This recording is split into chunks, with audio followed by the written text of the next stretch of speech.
Hi, good evening. I'm Claudia Loomis, co-owner of Cherrybrook Premium Pet Supplies. I'll be your moderator this evening. I want to thank you for joining us for tonight's nutrition education webinar. The topic tonight is choosing the right diet for your pet, and Laura DeGuido from Stella and Chewy will be our presenter. At Cherrybrook, we believe that sound nutrition is a fundamental component to the health and happiness of every pet, and nutrition education is key in developing an appreciation for how we should best feed our pets, which is why we offer these monthly webinars to our customers and pet lovers. Before I introduce Laura and we get to learn more about our pets' feeding preferences, I want to let you know that this will be an interactive webinar. We will be asking several poll questions along the way. The answers will help Laura focus her discussion. Also, I encourage you to use the chat feature on the right-hand side of your screen to type any questions that you have. We are going to allow plenty of time for Laura to answer individual questions at the end of the formal presentation. You can type your questions all along the presentation. Finally, every participant this evening will be emailed a recording of this presentation and a special offer from Stella and Chewy's as a thank you for participating in this event.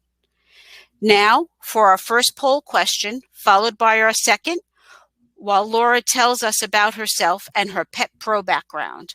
Our first poll question: do you currently feed Stella and Chewy?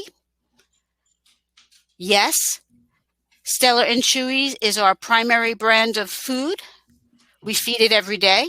Sometimes Stella and Chewy is in our regular rotation, but not our primary brand. Intermittently, we use Stella and Chewy as a topper or a treat. No, currently we do not feed Stella and Chewy. Okay, I'll give a few seconds here. Okay. Wow, Laura, 66% of the people participating this evening do not currently feed Stella and Chewy, so it's a good opportunity to talk a little bit about the different types of food that Stella and Chewy offers. 20% feed sometimes and 13% feed every day.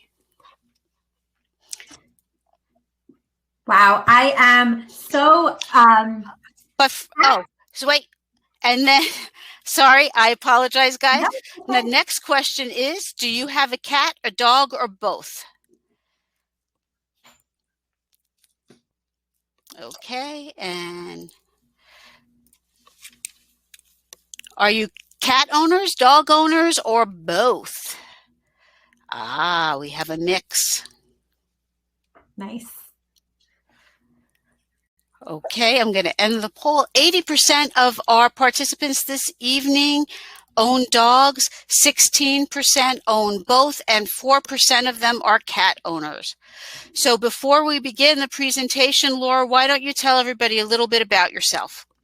Hi, everyone. My name is Laura. I am the sales rep for Stella and Chewy, and I've been with them for approximately 3 years now. But I'm no stranger to the pet industry. In fact, my grandfather opened our first pet store in 1977, and we actually still have those pet stores up and running. So I have pretty much been in the pet industry my entire life. It became a passion of mine. My dad ended up having some pet stores locally in addition to our family business. And so I grew up in a pet store. I would say probably at the age of 10, I started working behind the register and learning about nutrition and talking to customers. And honestly, the only reason I wasn't alone running that store was because my mom didn't trust a 10-year-old behind the register. But luckily, by the age of 16, I was actually managing my first pet store that wasn't even in my family business. People just saw my passion and my interest and my knowledge on the subject and took a chance on a 16-year-old. And by the age of 20, I started running a chain. So the pet industry is my blood. It's my everything. I have a great family in the industry that has nurtured my passion for this subject, which then ended up letting my family grow, which you may see one right now real quick. Sorry about that. I do have 3 cats, as you saw, one of them just walk in front of me. My 3 cats were the first pets that I had in my current animal family, and I adopted them all. They are the loves of my life, which then led to my 2 rescue dogs, who I don't know where I'd be in the world without. And I also have a bearded dragon. So I have a little bit of everything. And I absolutely became so passionate about nutrition even more when one of my cats was diagnosed with IBD. And I watched how sick he would get just from not receiving not proper nutrition. He was on a great food, but just even going that extra mile to give him the absolute best kind of fueled me wanting to be even more passionate about nutrition, seeing how no medication helped him, but proper nutrition did. So that just fueled my passion for this subject even more. And to see that so many of you don't currently feed or potentially know about Stella and Chewy, I'm so excited to talk about it so that maybe I could familiarize you with the brand and maybe help give you guys a little bit better nutrition for your animals. I also saw that we have a lot of dog people. We definitely still have some cats. So I will definitely still be talking about cat, but I will try to focus a little bit more on dogs so that you guys could get the best knowledge possible. Thank you. Thank you, Laura. It's amazing to see that you come to us with tons of professional and practical pet nutrition knowledge. So our next question is, what type of food are you currently feeding your pet? Do you feed raw frozen, freeze-dried raw, can or pouch, basically wet cooked food, kibble, or a combination of 2 or more of the above? The more the merrier. Give you guys a second here. Okay. All right.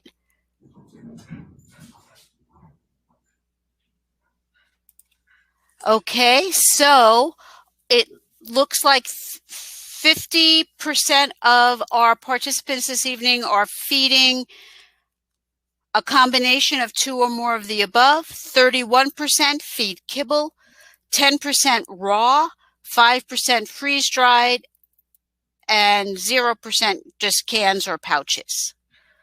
Let's talk, why don't you talk a little bit about the different types of food that there are? Well, I am so happy that 10% of you feed raw. That makes me so happy because, as we all know, dogs are derived from wolves. They are designed to eat raw food because what do wolves eat? Raw food. They hunt and they kill and they rip it all up. They are designed to eat meat. So for dogs, feeding them a raw diet is the closest thing you could get to what they are digestively supposed to eat. Now, I know we all don't want rabbits and ducks in our backyard being hunted, so this is literally the next best thing to feed raw. Now, for cats, cats are obligate carnivores. So cats are designed to eat meat and only meat. Another thing with cats, although we talk about how dogs are derived from wolves, cats are wild animals. The amount of stray cats you could see on the street, it just shows you that they are still wild. They are still hunting. They are still having that prey drive. They are eating meat as their source of nutrition. So for both dogs and cats, being on a raw diet is the closest thing we could get to their digestive tract being in optimal health. So what is the next best thing? Obviously freeze-dried, because it is raw food without the moisture. Now the benefits of freeze-dried is that it's high protein, low fat, and low carbohydrates. Pretty much it is the benefit of raw, but definitely being convenient, because realistically, I know not everyone has the time or the money to dedicate to raw. Raw is definitely a little bit more difficult than just opening a bag and putting it on a plate. However, it is optimally the best. So freeze-dried is that next step down, giving them a great, great nutritional meal, but making it a little bit more convenient for your lifestyle. Now, in addition to freeze-dried, what I really like seeing is the fact that I forget the percentage, but it sounded like a lot of people feed a mixture between multiple, either kibble, wet, or freeze-dried or raw, mixing it up and using multiple items. And that's great because adding wet to your animal's diet is so important. So if you are feeding freeze-dried, rehydrating that freeze-dried is so important because you want to make sure that your dog or cat gets the proper hydration to help flush toxins. So increased moisture is very important, especially for cats. So cats don't have a thirst drive. I know that's crazy to think about because we like watching videos of a cat at a sink licking water, or a cat in their water bowl. You know, you see their little tongue stabbing the water. But realistically, they don't have a thirst drive. They obtain their water through what they eat. So they actually eat their water. Now, also, a cat and a dog's tongues are different. Dogs lap it up like a spoon, where cats stab it. So adding wet food to a cat's diet is probably one of the best things you can do. So for both a dog and a cat, adding wet food, just increase hydration, helps them flush toxins. I know I get told I should drink more water all the time, so we should definitely make sure that our pets get a lot of water. Now, for everyone who's feeding kibble, the reason why our kibble is a little different is because we do multiple things to have raw inclusion. So the first thing we do before the raw inclusion is that we oven bake our kibble. Now, what does that mean? So most kibble is extruded, which means it's cooked at a high temperature for a short amount of time. Our kibble is oven baked, so we cook it at a lower temperature for a longer amount of time.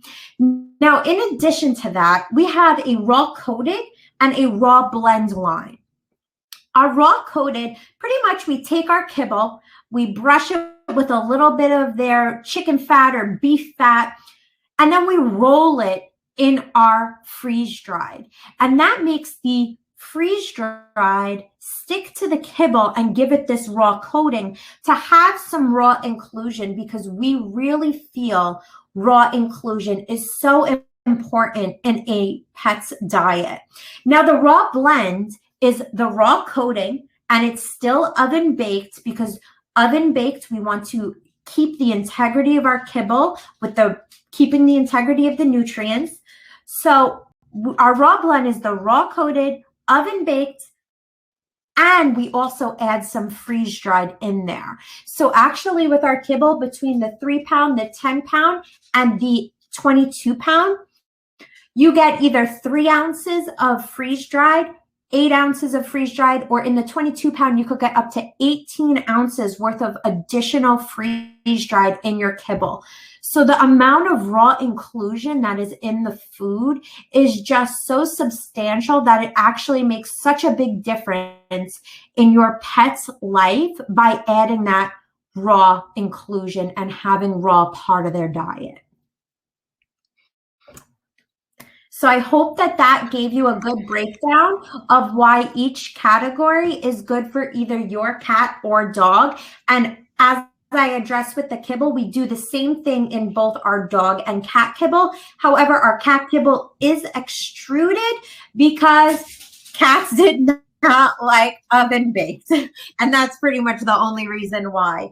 But I hope that maybe helped you if you were leaning in any direction, or encourage you to mix and match, and the more the merrier. I agree. The more the merrier. Now that we've talked about the different types of food, let's talk a little bit about how we commonly feed our pets. Are most of you feeding your pets at regular meal times, or do you allow your pets to graze and return to their bowls throughout the day? Let's find out. Okay. It looks like 66% of us are regular mealtime feeders and 33% are have pets who graze. Laura, what can you tell us about free feeding versus structured mealtime? So I'm so happy to see how many people do a structured mealtime. I feel like having a structured mealtime is just so important in your pet's life. Now, we'll talk about dogs first. So as we keep discussing, dogs are derived from wolves, which means that when they were in the wild, food was not constantly available. You know, they go out, they hunt for their food, they eat and gorge themselves until they're full because they know for a couple days they're not going to eat. Now, realistically, we're not going to do that. We're not going to sit there and stuff our dogs and then have them go days watching us walk around with food and not feed them. That's just unrealistic. So since then, we've definitely domesticated them and we feed daily. However, even though we've domesticated them, it doesn't mean that that changed their digestive system. And their digestive system is going to be on overdrive if they're constantly grazing. Because if they're constantly grazing and eating a little bit here, eating a little bit there, their digestive system never stops working. They never get a break to just sit there and let it do what it has to do. Now, another thing that may often do is if you ever see your dog doing number two a little too often, sometimes that comes from grazing and the fact that their digestive system is never gets a break and they have to constantly work at digesting their food, that it then leads to them always having to go to the bathroom. Now, in addition to that, we have to try to keep in mind that a digestive system that's not at its maximum ability to digest properly can lead to other issues in your dog's health. Now, with cats, as I said earlier, cats are still wild animal. We still see stray cats on the street. I know my 3 cats were all rescues right off the streets. So with free feeding, they lose their hunt drive. And that leads them to become lazy and overweight because it affects their mental health significantly. Having food available all day, it keeps their mind from being sharp. And that is very dangerous for a cat because an overweight cat can get sick very, very easily. So with food always available, cats really suffer mentally. And not only that, you have to keep in mind that if a cat has their food out all the time, the odds are that food is kibble.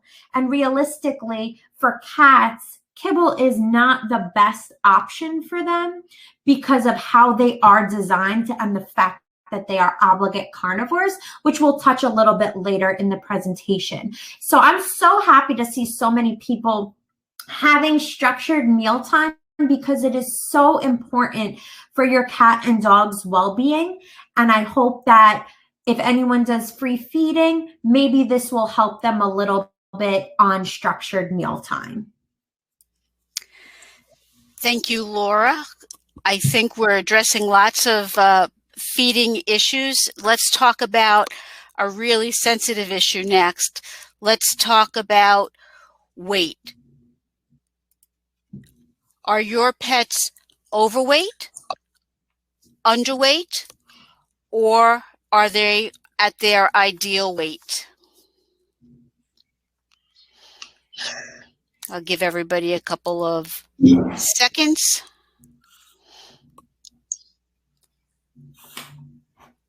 Okay, wow, we've got a really uncharacteristic group in this evening. 68% of our participants have pets that are at their ideal weight, which means they're already doing a great job feeding. And there are 21% of our participants have overweight pets, and 10% of our participants are struggling with pets being underweight. Wow. I am so happy to see that. That is amazing that so many have a dog or a cat at a healthy weight. That is incredible, and you all deserve a pat on the back, because I know that that cannot be easy. Talking about a pet's weight is very, very difficult. You know, no one wants to think that their dog is overweight, but the great thing is there's some very easy ways to help your dog lose those extra pounds without having to feel guilty and like you're putting your best friend on a diet. That just doesn't have to be the case. And I'll explain to you why. So now, us as humans, we have something called amylase. Now, amylase is an enzyme in our saliva that helps us break down carbohydrates before it hits our stomach. So it's pretty much like a boost on digesting carbs, so our stomach doesn't have to do extra work. Now, I am Italian and we love our carbohydrates, but I do know that I cannot eat pasta and cake every single day without gaining some weight. I'm not that person. And I have amylase in my saliva, a good amount. Now, dogs have very low amylase. So pretty much picture how we digest carbs and at least cut that in half. And that's how a dog digests carbs. So having a high carbohydrate food can really affect your dog just for the fact that they can't physically digest it. The enzyme needed is just significantly lower than what we have. So a lot of times you see that in Kibble. Kibble has a higher carbohydrate than a freeze-dried or a raw food. So I would say that if you are on Kibble, I would entertain maybe going to a higher quality Kibble or a Kibble that has a lower carbohydrate. And if not, maybe going to freeze-dried or raw, or at least doing raw inclusion, whether it be freeze-dried, whether it be raw, whatever it is, start including that raw food in there to give them that high protein. Because ideally, in the wild, they don't consume carbs. I have never once seen a wolf chase a bag of potatoes. Never. I've never seen them chase a loaf of bread. They are not consuming carbs in the wild. They are not designed to do that. So a meat-based diet with low carbohydrate is ideal, and raw inclusion is even more ideal. Now with cats are obligate carnivores, as I keep saying. So they are designed to eat meat and meat only. Now, I told you guys I can't eat pasta and cake, same way a dog can't eat high carbohydrates because they have even less than we do. Well, now picture cats have no amylase. They cannot digest carbs at all. It's crazy to think, but it's true. So they're designed to eat meat and only eat meat. And when they eat carbohydrates, it just sits on them. They can't digest it, which leads them to become overweight very easily. Now, in addition to cats having low carbohydrates, the other important thing is the proper hydration. You need to flush toxins. You need to keep them hydrated, because if they are on a kibble and they are consuming that carbohydrate, they not only need hydration in their regular life, but eating a kibble actually puts them in a water deficit. So you also need to make up for that. So for a cat who's overweight, adding a wet food to your cat's kibble can help substantially by giving them proper hydration, and also the fact that a lot of high quality wet foods are high in protein, low in fat, and low in carbohydrates.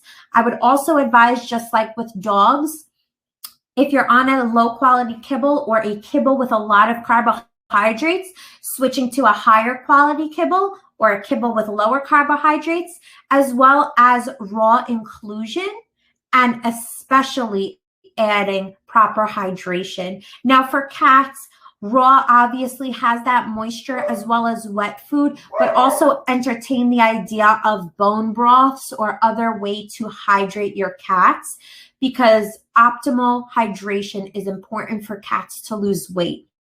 So pretty much as an overview, both dogs and cats, if they're on a kibble and they're overweight, consider the carbohydrate level as well as the protein, high protein, low fat, low carbs, as well as making sure that they are staying hydrated and that they have some form of raw inclusion.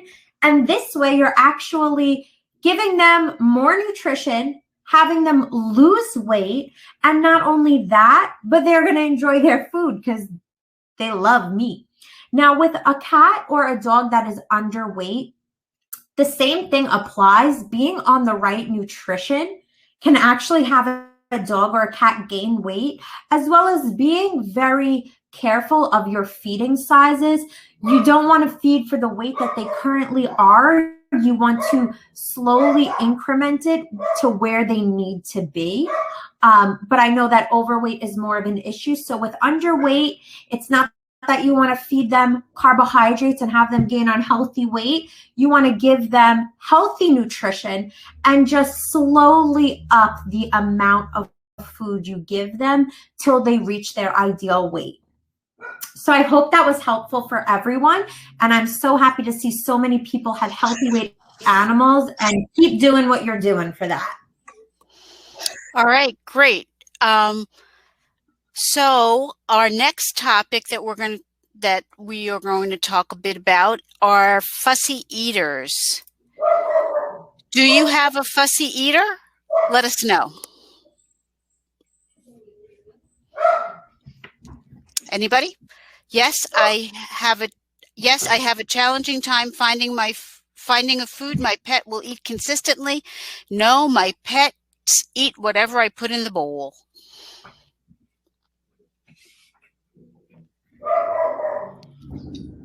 Okay, it looks like it's 65% of our participants this evening have challenges getting their pets to eat the same food consistently, and 34%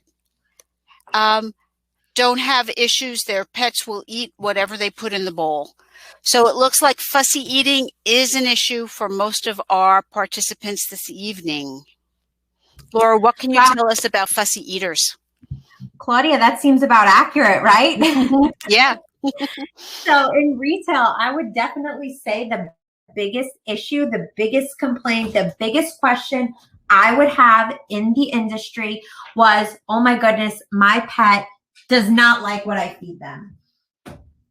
They would always tell me that their cat or their dog was finicky and they would have to add Parmesan cheese and rotisserie chicken and the craziest things to their cat and dog's food just to get them to eat every day.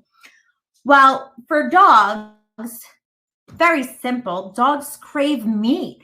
I don't think I've ever seen a situation where I am cooking a steak or a piece of chicken and my dogs do not want a piece of it because they love meat, they crave meat, they want meat, and that's it.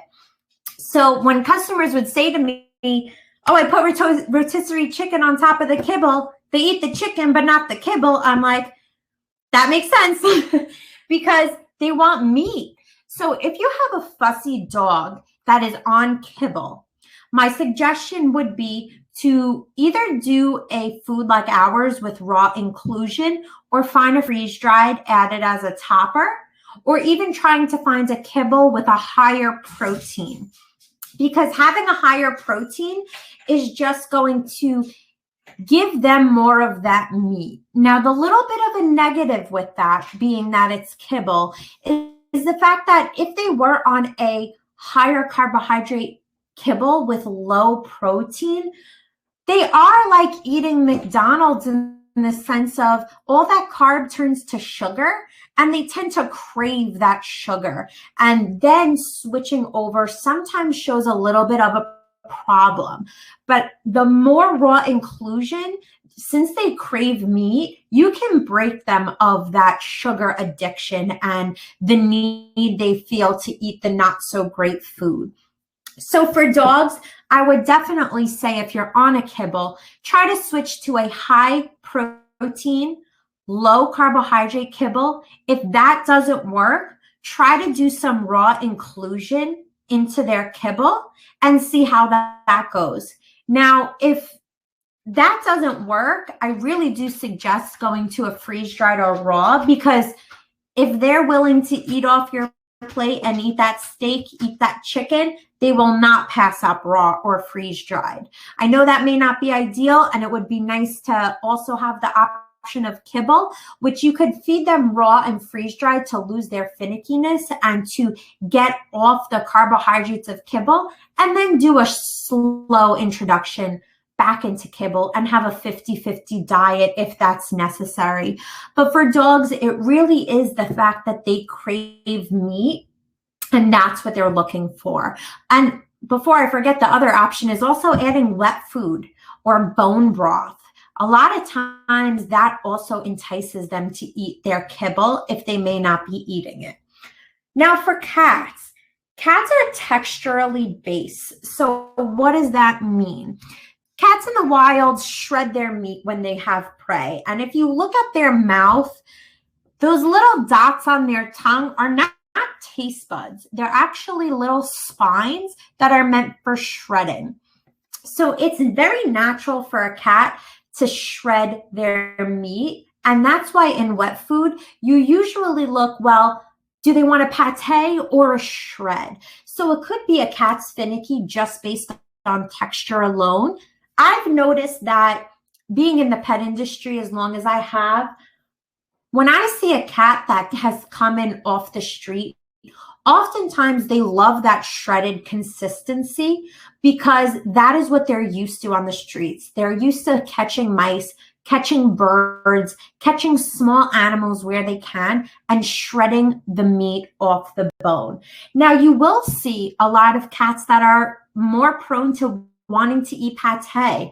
And actually, I usually see that for kittens that have been born into rescue, or sometimes even purebred cats that are not on raw currently.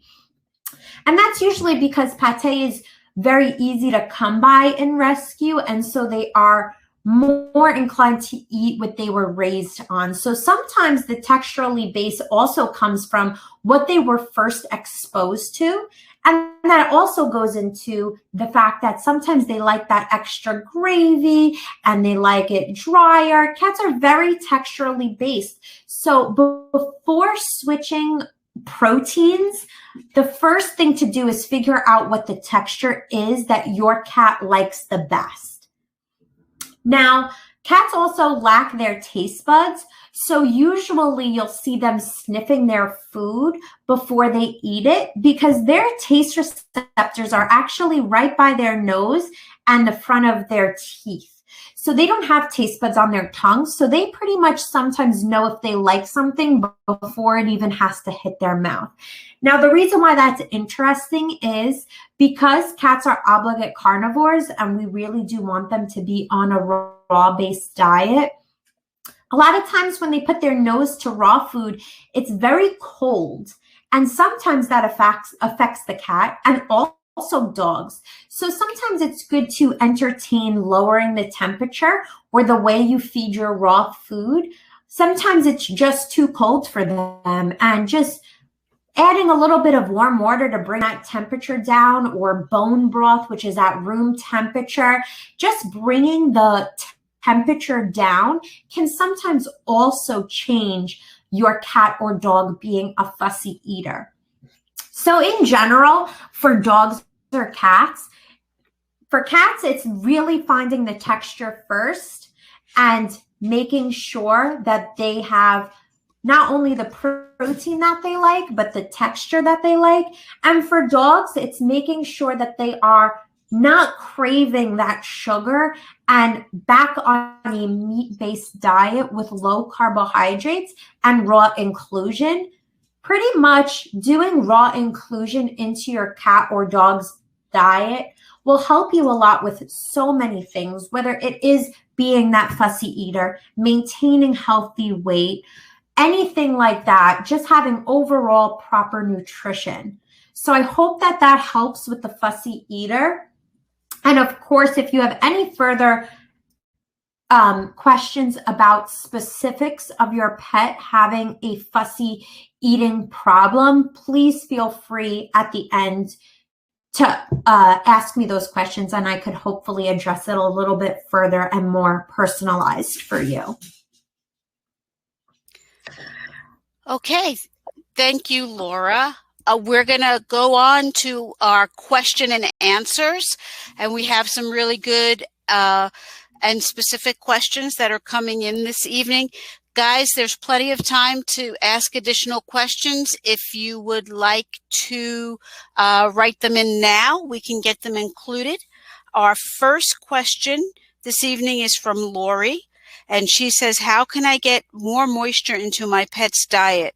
My cat, actually. My cat is a rescue and will only eat kibble. Oh yeah, that's a big one. It's so important to have a cat stay hydrated because of all the problems it can cause by having dehydration. So in my opinion, the best thing to do to have proper hydration with their kibble is including a wet food to start, because you don't have to go through a major diet change to get that hydration in. So incorporating wet food and hopefully eventually switching to a primarily wet diet can be very good at properly hydrating your cat, as well as considering adding a bone broth to the kibble or something of that sort, just where they're really just eating the kibble that they are eating every day, but adding that moisture and making sure that they get those extra electrolytes, to get that extra nutrition, get that extra moisture. So if you can't do wet food, the best thing to do is at least put bone broth in, and then hopefully slowly transition to a more wet-based diet. Okay, thank you.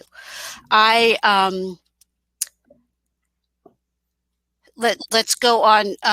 Joyce has a question. Is it good to vary proteins? Absolutely. Protein rotation is so important in both a cat and dog's diet. So I actually have a 1-year-old nephew, and the biggest thing we do for him is we introduce him to a different food. The crazier, the better. So when you see venison, try it. When you see rabbit, try it. Even though you may think those are just proteins for dogs with allergies or anything along those lines, I say try every protein you possibly can. Have that protein rotation. I hate eating chicken every day, so I could imagine a dog might. So it's about keeping them interested in their food by changing it up for them, but also exposing them to other forms of proteins so that those allergies that a lot of dogs end up getting don't happen, because they are exposed to so many different options. Okay. Our next question is from Patty. Is it odd that my puppy is as motivated by kale and other produce as by meat? So I don't think that that's a problem. I think that having raw vegetables and raw fruit is not harmful at all, as long as it's not, grapes and other fruits or vegetables that may be toxic to your pet. So some dogs just tend to like that. My best friend has a shepherd who loves vegetables. Same way there's people who love some fruits and vegetables over meat. It's not a bad thing. It's definitely more rare that you see that. But I think as long as your dog in their meal is gaining the proper nutrition and the proper amount of protein in their diet, on their mealtime, then if they want to be motivated by kale and fruits and veggies, great. That's a little bit easier than treats. So I say go for it. As long as they're obtaining their nutrition in their meal that's appropriate for them, I see that as a great alternative to using meat as a treat. Okay, great. Lori asks, is there a way to determine if a dog has food allergies or a digestive disorder? My one Dane has soft formed stools. That's one thing we didn't really talk too much about tonight was poop. Yeah. So I think a great way to kind of figure out if that's allergies or digestion, and correct me if I'm wrong, is to try the pumpkin out. I feel like if it's a digestion thing versus allergies, pretty much almost overnight pumpkin should fix that up. So pumpkin's both a soluble and insoluble fiber, which means that if your dog is either constipated or having diarrhea, pumpkin will do both. It'll either bind them up or loosen them up. So in the case of diarrhea, I would say trying out pumpkin and seeing if that changes things. I think that if pumpkin affects it, that is more likely to be digestive than allergies. But I don't know, Claudia, if you have some other opinion on that, but that's just based on what I've seen, what I would suggest. Right. And I would, that's a great suggestion, but I would also suggest trying a probiotic, adding a probiotic to the food. It can come in a powder, and if we also have a few other probiotic. If that addresses the soft stool, then it wouldn't necessarily be an allergy. Oftentimes you'll see an allergy manifest itself with skin irritation and hot spots and like yeasty feet. So like with itchy skin. So if your biggest issue is just the stool being soft but formed, let's try some probiotic. Just like Laura said, let's try to see if we can firm up that stool, and then in that case, then it's a digestive issue and less of an allergic issue. Let's see, our other questions this evening is it James asks, so what are some of the best dry food brands? And, I know, Lori, you're here representing Stella and Chewy, and that's a question we hear often, but it really, and you tell me if I'm wrong, it really depends on the individual needs of your pet, because the best foods aren't always the best foods for your pet. It depends on what their needs are, which is one of the reasons why at Cherrybrook we offer multiple brands of food, and why Stella and Chewy has multiple food feeding options for you. They have raw, they have freeze dried, they have kibble. So I'm sorry, James, it's not like the best answer, because it really does depend on the nutritional needs of your pet. I can tell you that holistic foods with meat as the first ingredient, I find are always better. Raw food, feeding a raw diet is always like the first choice. It's not always the best option for people or the easiest option to feed. But hopefully that answers your question somewhat. So, and Claudia, I would like to add also that, I can only speak for Stella, but a lot of quality brands out there, if you try the product and it doesn't work out for your dog, there's always options to. We guarantee our products. So if you're ever unhappy, we will 100% let you try something different, whether it's our brand or a different brand, as well as I'd also advise, Cherrybrook is so good with having samples of a lot of different products that it kind of pays to just go there, browse their sample section, whether it's a freeze-dried product or a Kibble product that they have samples of, and kind of figure it out that way, because you get to try a whole bunch of stuff without 100% deciding, and it makes it a little bit easier. So I definitely think Cherrybrook's great at having samples around all the time, and I think that that's the best way. They also have quality company samples, so you can't really go wrong with what samples they have. So, thank you, Laura. Thank you.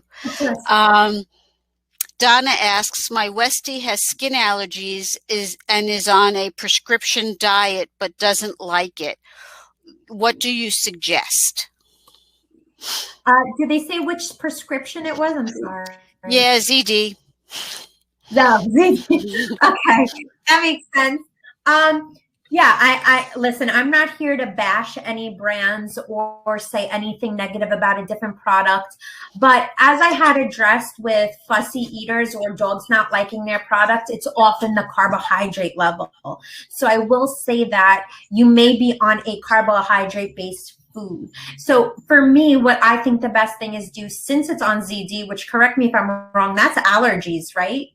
Yeah, ZD is the hypoallergenic food. So if it's a protein allergy, I would just make sure you find out which protein it is, or whatever the dog is not supposed to have. Finding either a wet food, a bone broth, or even a freeze-dried, and start incorporating that into the food. Now, it may or may not work overnight, because a lot of the times it is that influx of carb that makes them a little bit fussier. But if your dog is not currently super attracted to a carb-loaded food, it might just be your dog craving protein and looking for protein and not feeling like their meal is sufficient enough. So it may be that they're passing up their meal because they need that protein and their body knows they need that protein. So I would say making sure that you find a product that your specific dog is not allergic to, and adding in bone broth, wet food, or some form of raw inclusion, and that should get your dog into eating again. Right. And it's important to have a very limited ingredient diet. When you're looking to switch your pet off of a prescription food. And we don't know the particulars of why you're on ZD with allergies, but the fewer ingredients in the food, the better, because it's the easier to digest. The more ingredients, the harder the digestive system has to work to digest them. So that's why oftentimes we would recommend a raw food. Because they do have simple ingredients in the food, and usually very few of them. So Cheryl asks, I find straight raw adversely affects my pet's digestive and bowel system. Should I add or eliminate any of the above? They feed a variety of different raw and kibbles. So she's currently feeding raw, but adding kibble to it because she's finding that raw adversely affects the digestive and bowel system. So she wants to know if she should add or eliminate more raw or more kibble. So I would go back to what you said earlier, and we kind of addressed, because dogs kind of digest raw a little bit easier than they digest kibble, just because how they're designed. They can digest meat easier than carbohydrates. I would suggest sticking with one, and like we had addressed earlier with the stool, trying that probiotic or adding pumpkin or doing something and trying to see if supplementation helps on one specific form, whether it be raw or kibble, and seeing if a probiotic or pumpkin can help that. And if it does, it may just be that your dog is in need of some form of probiotic or that little extra help. And if not, then I would go to Kibble. But I would try raw first. I would try to see if supplementation with raw works the best, just because nutritionally it would be the best to stay on raw. I don't know if, Claudia, you have a different feeling, but no, I have that's a good feeling that, they might have a nutritional need for a little bit more probiotic, and see if that helps relieve the digestive issue, and then adjust from there. If that doesn't relieve the digestive issue, then eliminate the raw and see how they respond on just a straight kibble diet. If that alleviates the digestive issues, then maybe just a raw coated kibble, because that's a freeze-dried raw that might be digested a little bit more easily, or add, instead of feeding a raw frozen, maybe adding a bone broth or some goat milk to the kibble. That gives it's that nutritional boost, and the benefit of some of the benefit of raw while still feeding a kibble diet. So there's plenty of options out there. Sorry. I would also say, I don't know specifically which raw food this person may or may not be feeding, but sometimes just switching to a different brand of raw food will also help. Because sometimes it's not raw food. It may just be that your dog on that specific product was not the best. It's like we said earlier, it's not a one product fixes all kind of thing. Every dog is different. So I'd also consider, maybe if that doesn't work, maybe sticking with raw, but trying out another brand of raw food. That's a great suggestion, because as a raw feeder, I find that I rotate, but there are some foods that my dogs just react a little bit differently to. So, switching the brand might be a great alternative to eliminating raw. Thank you for thinking of that. Amy asks, and we have time for just a few more questions. Amy asks, does raw fulfill all the dog's nutrient needs? Are vegetables somehow included in a raw diet? So I can only speak for the food that we have, but I think every pet food that's out there in a pet store has to be following AAFCO. You can't really sell a pet food unless you follow AAFCO, which they require a complete and balanced meal to be sold, unless it says topper or add-on or anything along those lines. But if it's complete and balanced and it's a raw food, it definitely has the right guideline and it has everything needed to be nutritionally sound for your dog or cat. I will say that for us, we have the dogs are derived from wolves mentality. And out there, a wolf eats a food, but you are what your eats. So whatever the wolf eats does have very trace amounts of fruits or vegetables from the animal that they eat's stomach. So in our food, you'll often see a very minimal amount of organic fruits and vegetables. But as long as a company follows AAFCO, it is nutritionally appropriate for your dog or cat and is a complete and balanced meal. And there shouldn't be any issues of a nutrient deficiency. Okay. All right. One more question. Let's do one more question. And when you receive, everybody, when you receive the email with the recording of the webinar, we will include my email address. So if we didn't get to your email, if we didn't get to your question this evening, you can email me directly, and I will answer your questions directly. Some of you asked, there were a couple questions about specific differences between specific foods. I'll be happy to address those with you, privately. So James asks, this is our final question. My dog's coat is a little dry, and we have fed Imes. Oops.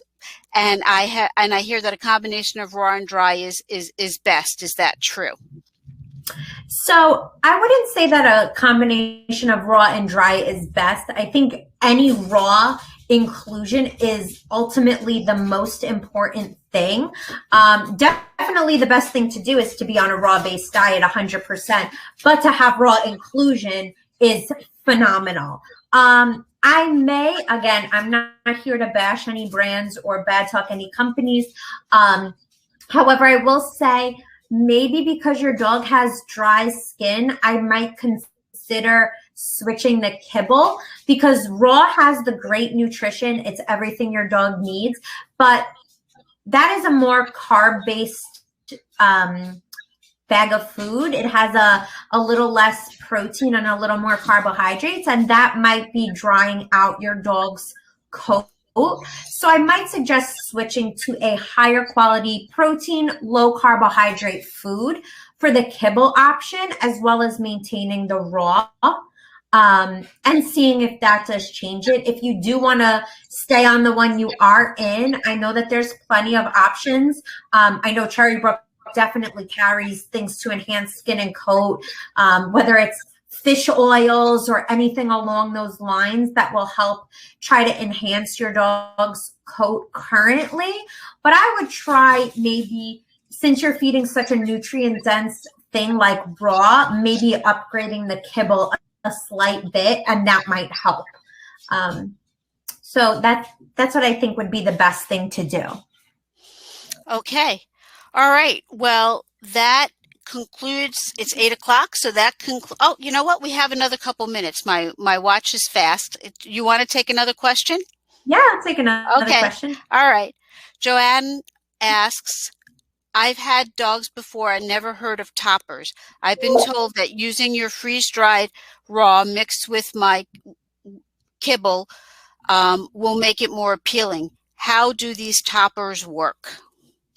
So pretty much I'm assuming the topper is probably in reference to wet food or something along those lines. Do you agree? Freeze-dried toppers. Topper. Yep. So freeze-dried. So pretty much how I had addressed, like, the raw food, you have to follow AFCO for it to be a complete and balanced diet. All that means is that it's not a complete and balanced diet. So you don't just feed it on its own. It just means that it's a topper to just add that little extra bit of raw inclusion. But being a complete and balanced diet goes a lot farther. It's about a vitamin pack. You have to have certain levels of minerals. It's a lot more advanced. So to make it a little bit easier, and sometimes in some cases and some brands a little more cost effective, you just have a topper. This way that the dog gets that raw inclusion or any type of freeze-dried inclusion and that benefit of it without it having to be a complete and balanced diet. And it adds, in addition, it just adds that extra taste sensation that they crave. The more meat you put in their meal, the more satisfying it is to them, and the more enticing it is for them as well. So, okay, well, thank you very much, Laura. I really appreciate your time this evening. I know I've learned a bunch of different things about the proper ways or the best ways to feed our pets, and the choices and their food preferences. So I'd like to thank everybody for participating this evening. Please check your inboxes in the next 2 days for the email with our thank you and the recording of the webinar, and it will also have my email address in case we did not get to your question this evening, I'll be happy to answer them for you, or encourage you even to stop into one of our stores and speak with one of our managers. We're all pretty good pet food nutrition experts, and we are happy to help answer any of your questions at any time. So thank you guys for participating this evening. We look forward to seeing you at our next nutrition webinar. Thanks again, Laura. We appreciate the time you spent with us tonight. Thank you. Thank you. Thank you. Bye-bye.